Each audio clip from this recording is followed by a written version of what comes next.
uncovering my husband's betrayal, shocked to discover his secrets with my son's 18-year-old girlfriend. I'm going to use pseudonyms for anyone I reference in this post. I, 41 female, am a stay-at-home mom. My husband, 48 male, whom we'll call Paul, works in finance. We have been married for nearly 20 years.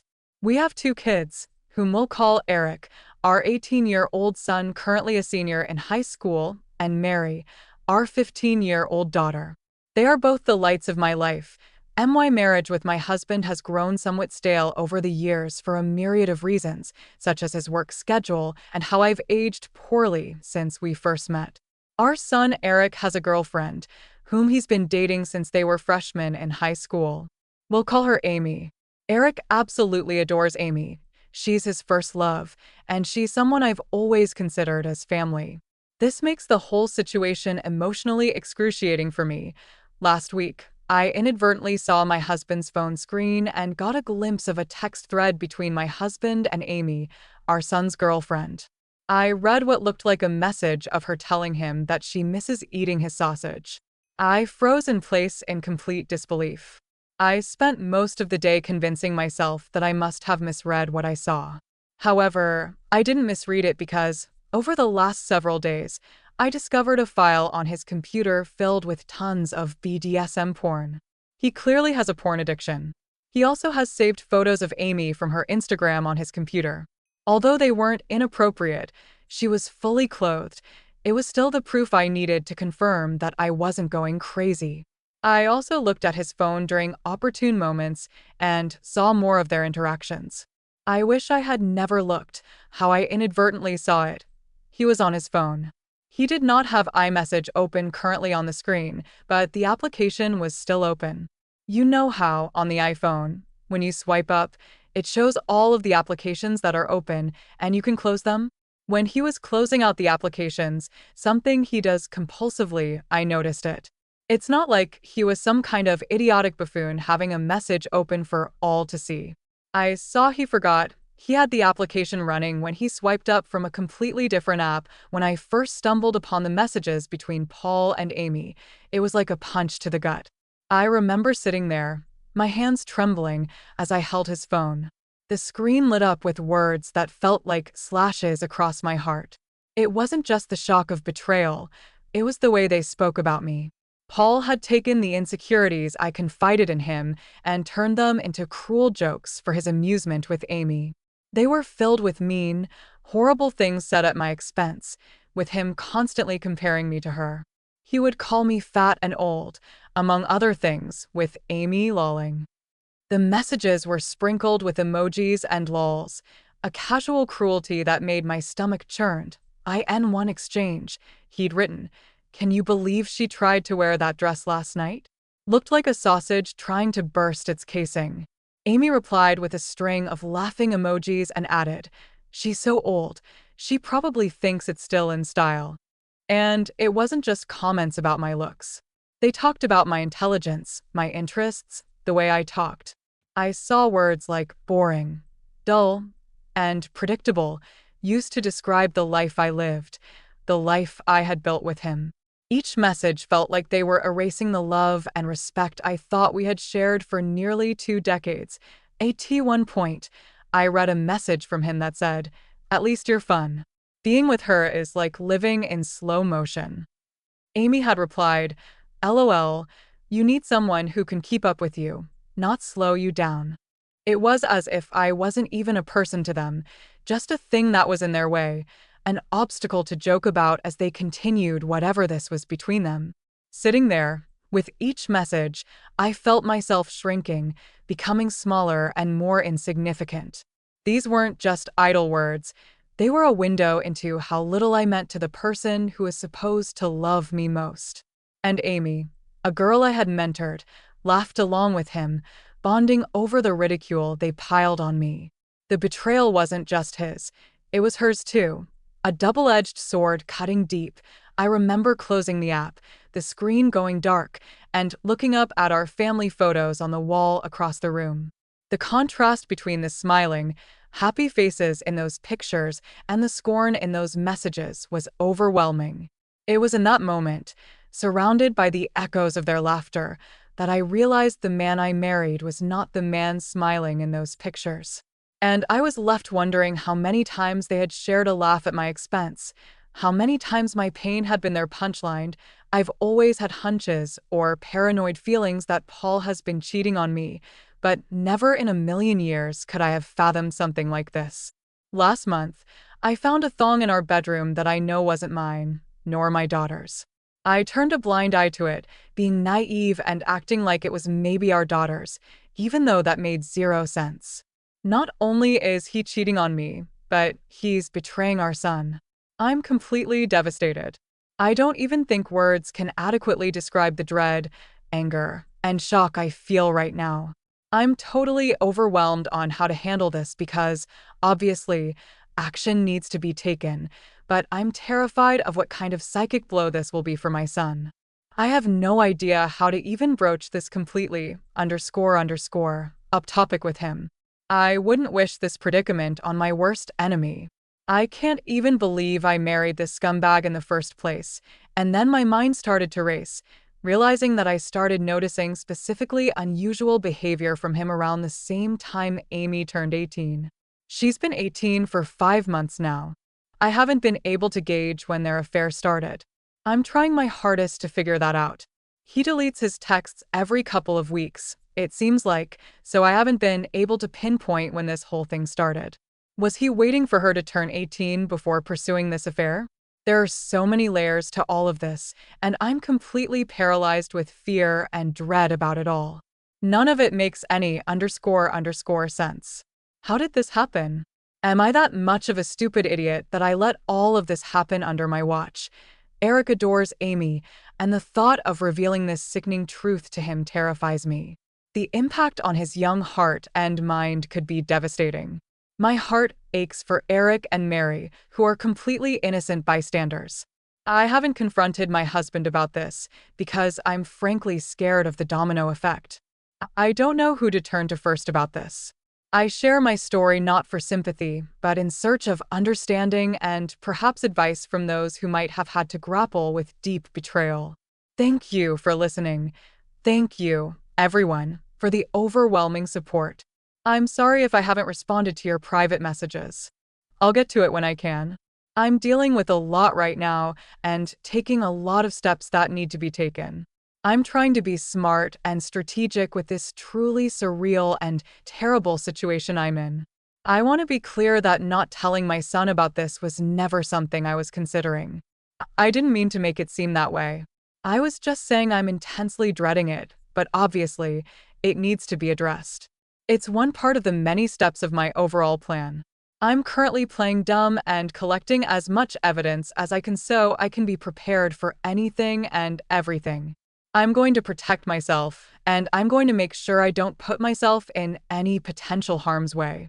I'll post a more thorough update soon when I can, but please know you've all touched my heart so much and made me feel less alone. Update 1. My brother connected me to a very tough, junkyard dog-type lawyer. I saved screenshots of all his conversations with Amy. I was only able to get the last 3 months from iCloud. The conversations were mostly flirty and dirty talk. It was hard to stomach, completely sleazy, and I saw several negative things said about me. His call history showed he talks with her for hours pretty consistently. He uses dating apps. I took screenshots of his profiles and all of the active chats he has with his matches. It's very clear he uses a filter to seek out girls who are 18 to 22 or so. I copied all of his files from the computer. He goes on sex chat rooms and forums, and he spends a ton of money on OnlyFans. I rummaged through every possible hiding spot I could think of in the house. He had various toys, blindfolds, cuffs, lubricants, etc. He also had different outfits, which looked kind of like a girl's Catholic school uniform and a French maid type outfit too. I picked up Eric and Mary from school, and we all drove to my brother's. They were able to sense something was off when I picked them up. I delicately told them the entire situation, and I broke down crying. Mary had the most anger, even more than Eric. I met with Amy's mother and told her everything. She confiscated Amy's phone and gave me the entire chat log. It only dated back 3 months, like on my husband's cloud, almost as if they both deleted the messages at the same time. She told me Amy sobbed when confronted. Amy basically told her mother that she will never understand and that she and he are in love. I don't want to get into too many details with what else she was saying, but suffice it to say, it's very easy to assume that my husband slowly and methodically became a sage-like figure in her life, making her feel she could rely on him, and he took advantage of the fact that she came from a broken home. Amy is also nonstop insistent that their friendship only became romantic and physical recently, and before that, she said he was more of a friend and mentor. I confronted Paul over Zoom. The moment I hit join on the Zoom call, my heart was hammering in my chest. I could barely hold the mouse steady. As soon as Paul's face popped up on the screen, I knew this wasn't going to be a calm discussion. His face was flushed, his hair disheveled as if he'd been running his hands through it all morning, and his eyes, they were wild, darting around before they locked onto the camera. The look on his face was scary. He became red and looked so sweaty. He had anger and panic in his eyes, and his tone of voice was very defensive and frightening. I started off trying to keep my voice steady. "Paul, we need to talk about what's been going on." Before I could even get another word out, he cut me off. "Context. You don't understand the context," he blurted out, his voice loud and shaky. He kept repeating the word like a mantra, but never explained what he meant by it. His hands were visibly shaking, gripping what looked like a stack of papers on his desk. "I've seen the messages, Paul, between you and Amy," I continued, trying to keep the accusation out of my voice, hoping to keep him calm. But it was like I'd lit a fuse. "None of that happened. You're making things up," he shouted, his face now a deep shade of red. His voice was so loud I had to pull the laptop slightly away from me. It was frightening to see him like this, so unhinged. He was not the man I thought I knew. I tried to reason with him. "Paul, I have screenshots. I've seen everything. Please, we need to discuss how we're going to handle this situation with the kids." He slammed his fist on the desk, making the camera shake. "You have no right to take my kids away from me. You're trying to ruin everything."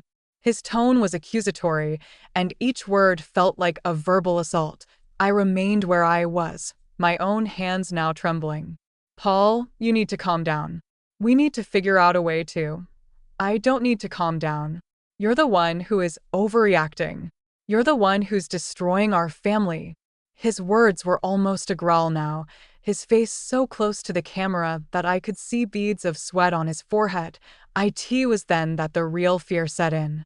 The intensity in his eyes, the anger in his voice, it all pointed to a man who is losing control. I realized I wasn't just dealing with infidelity, but with someone who could potentially be a danger to me and the kids. His demeanor was threatening, almost as if he was right there in the room with me, ready to explode. He kept yelling the word "context" over and over again, and that none of that happened. He was unable to speak without constant stutters and intensity. Nothing really made any sense to me. I refused to tell him where I was, and he said I had no right to take his kids away from him. "I'm ending this call, Paul. We will talk later, when you're able to discuss this calmly," I said, my voice barely a whisper. "You can't just hang up on me. You can't just..." But I didn't wait to hear the rest. I ended the call, my heart pounding in my ears. And then, he abruptly left the Zoom. Sitting there, staring at the blank screen, I knew that this was far more serious than I had initially thought. His reaction was not just defensive, it was volatile. I picked up my phone immediately and called my lawyer, explaining the urgency and the need for a restraining order.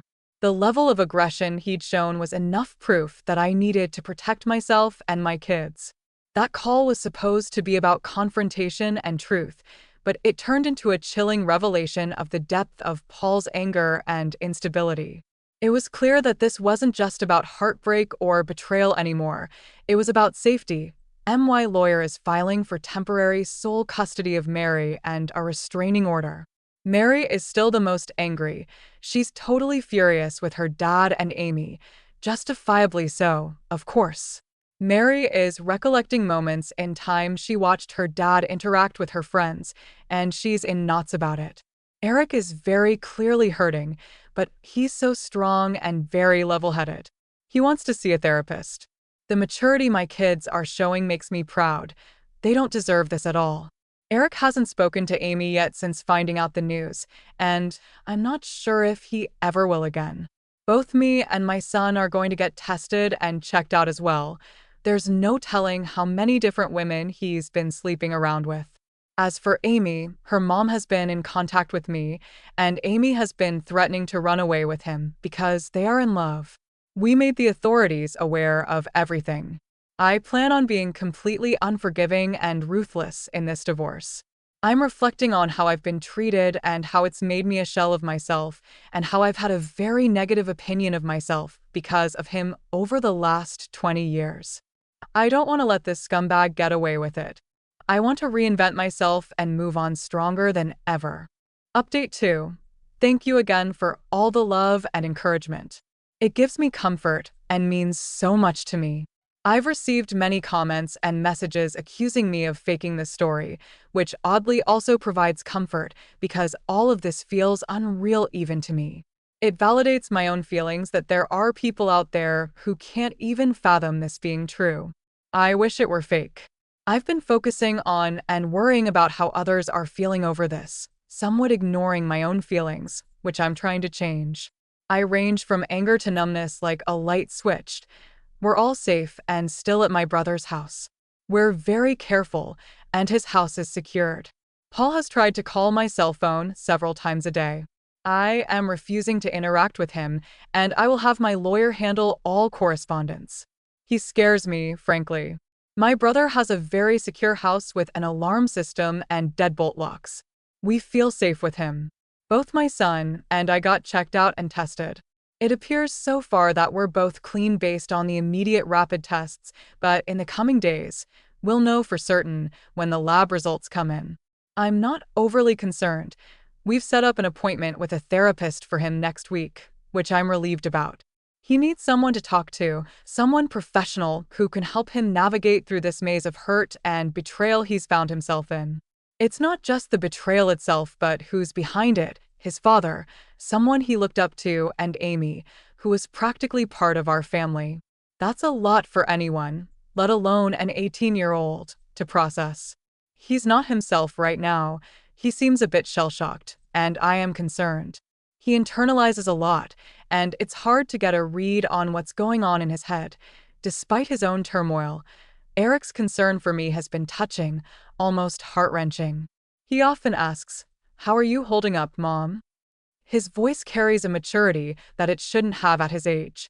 It's clear he's trying to shoulder some of my burden too, to be strong for both of us, but I can see it's wearing on him.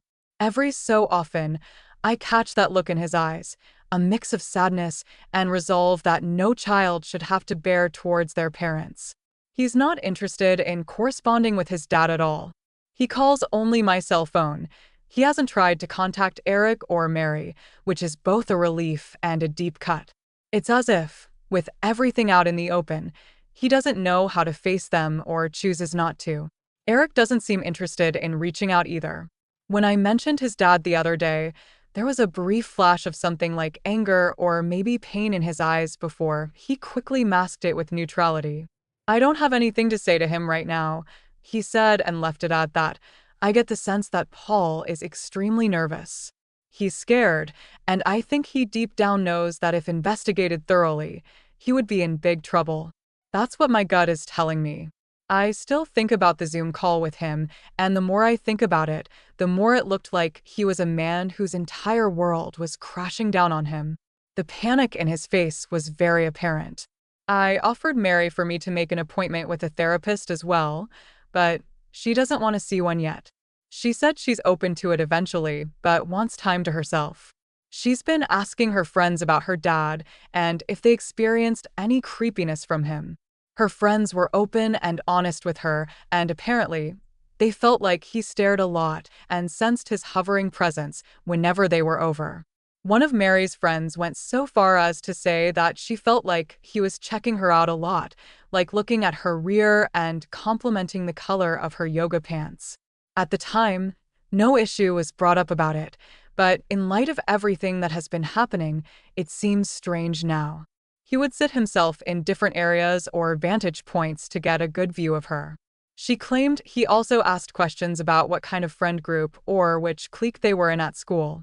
He kept asking about if they were popular girls. I'm completely embarrassed that they had this experience at our house. I asked for updates on Amy, which is the main reason why I wanted to write this update. I completely agree that she is also a victim. A lot of people have been emphasizing that, and I agree. I've done everything I could in my own power to indirectly get her opportunities to get help. Like I said, I told her mother, and she's been updating me on everything. Amy, unfortunately, is still living in her deluded reality, and I can only pray that she'll eventually come to her senses. She doesn't want to see any doctors or therapists at all and has been constantly trying to reach Paul because, again, she believes that they are in love. From what I've been told, she hasn't been able to get hold of him, and he's been avoiding communication with her completely. Amy blames me for that and believes I took away his devices and that I'm very controlling. Any truth that her mother tries to convey to her is met with conspiracy theories and hostility. Amy looks at me as a villain and still sees Paul through rose-colored glasses. Her mother showed her screenshots of his dating app profiles and matches, and she refuses to believe it, saying I photoshopped it. According to her mom, Amy keeps saying things like, everyone is just mad because she found herself a real man and that I'm jealous because she takes better care of him than I do. It's in line with some of the conversations I screenshot where a lot of what Paul says is him complaining about things I don't do for him sexually. Right now, she's insistent that she and Paul will be together in the long run and he's honestly a slimeball. I believe stuff happened before she was 18 too. I'm not sure when things got actually physical or romantic, but I do think his grooming started as soon as she came into the picture when Eric started dating her freshman year. This mentor and a friend that Amy alluded to had to start right away, and the way she's acting now, being so indebted and believing every single thing he says, shows that his effect on her had to be over a long period of time. She only turned 18 like 5 months ago. Her behavior and infatuation for him seems so strong that it couldn't possibly be only 5 months of them being together. The only thing we can really hang our hat on is the possibility of Amy having an epiphany of the reality of her situation, and she opens up candidly about when it began. But because she's 18 currently and has no interest in saying or doing anything that could potentially put Paul in legal trouble, nothing really can be done unless they find out about other girls that I have no idea about yet. I can only hope that Amy comes to her senses, but me directly intervening doesn't feel like it would be productive at the moment. Maybe eventually, though. Update 3. The support, again, has been overwhelming, and I'm very grateful. Sadly, I've received a lot of negative, accusatory, harassing private messages from people here who think I'm faking the story. Someone made a comment on some post somewhere claiming that my story has been debunked, and people believe that person. I've seen an uptick in negative messages accusing me of making this up for money. I'm not asking for money at all. Coming here was completely rooted in emotional desperation, and I didn't expect anyone to get invested in my story this way. But again, I'm not looking for anything out of this. I have no reason to lie. I'm not gaining anything from this. If you don't believe me, that's fine. I don't care, but the only thing I ask is to not cross the line and start sending me private messages that are mean-spirited or accusatory. The only reason I'm continuing to post is because of those of you who've sent me love here, and the support really lifted my spirits. As for the divorce, it's very much underway. I'm not going to get into the specifics of it all because it's ongoing, and I want to make sure everything is going to go smoothly. I got temporary custody of Mary. Paul also has to pay temporary child support. There's a protective order. Paul can't contact us or come near us. Right now, we're just focusing on getting through this legal mess. Again, not getting into specifics because I don't want to mess anything up, but what I'll say is I'm very confident, divorce aside, that there's overwhelming evidence against Paul that will get him in serious trouble and it will impact him for the rest of his life. I'm sure eventually I can share more about that. I know a lot of people are concerned about his predatory ways, and I just wanted to convey this, even though I have to be vague right now. Justice will come. All of your concern about how my kids are doing psychologically means a lot to me. Eric has been to therapy twice over the last 2 weeks. I know some people thought I was dismissive of him and acting like he's doing okay. I very much know that he's hurting internally, and we're doing everything we can to make sure he knows he is supported and loved. My brother has been amazing in spending time with Eric and Mary, and both of them have confided in him about a lot. My brother has a very healthy marriage, and both he and his wife have really stepped up to the plate for all of us. Mary has not seen a therapist yet, but she promises that she will be open to seeing one soon.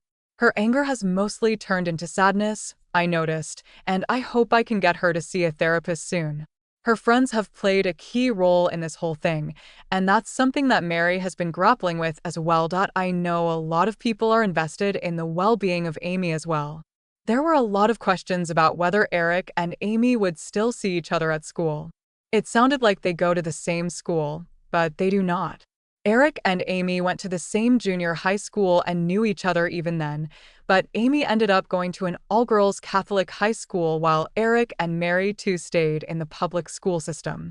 We all lived in the same town, and over the summer heading into freshman year is when they were getting to know each other and when they started dating. I wish I had a better Amy update, but it's gotten a lot worse since the last update. After everything blew up, Paul has actually been seeing Amy despite her mother trying to force her not to see him. She tells me that Amy says she's 18 and an adult, and she can do what she wants. Amy thinks she's grown. Her mother confided to me just yesterday, her voice laced with frustration and worry. She keeps telling me she's 18 and an adult, and she can make her own decisions. Her voice sounded exhausted, trapped in an impossible situation. Her mother is in a precarious spot because if she kicks Amy out of the house for defying her, something that she has threatened to do, which I think is a mistake, she would just run to Paul permanently. The time she spends with Paul has increased over the last week, despite the fact that Paul initially ghosted her when all of this first hit the fan. There were some days where Amy would just be gone for hours on end. Her mother tried grounding her, taking away her car keys, even limiting her phone use, but Amy found ways around every barrier. She's sneaking out at night, her mother told me, her voice breaking. I wake up at 3 a.m. and her room is empty. She won't tell me where she's been, but I just know it's with him. I can't help but feel a mix of anger and sorrow for Amy. She's caught in this toxic cycle, believing she's in a relationship when it's clear she's being used. Paul has not changed. His patterns are the same. Only the target has shifted. The worst part is feeling so helpless about it all. I've suggested therapy, talked about getting her professional help, but Amy is stubborn, blinded by what she thinks is love. It's heartbreaking and infuriating at the same time. There's only so much I could do with the Amy situation, but again, I do believe things will turn around soon. With that given what I know about Paul and what's to come, I can only pray that Amy can get help and guidance when more shit hits the fan. I'm doing everything I can with my own kids and my own mental health, and Amy's mom knows she has my support, and that's all I could really provide.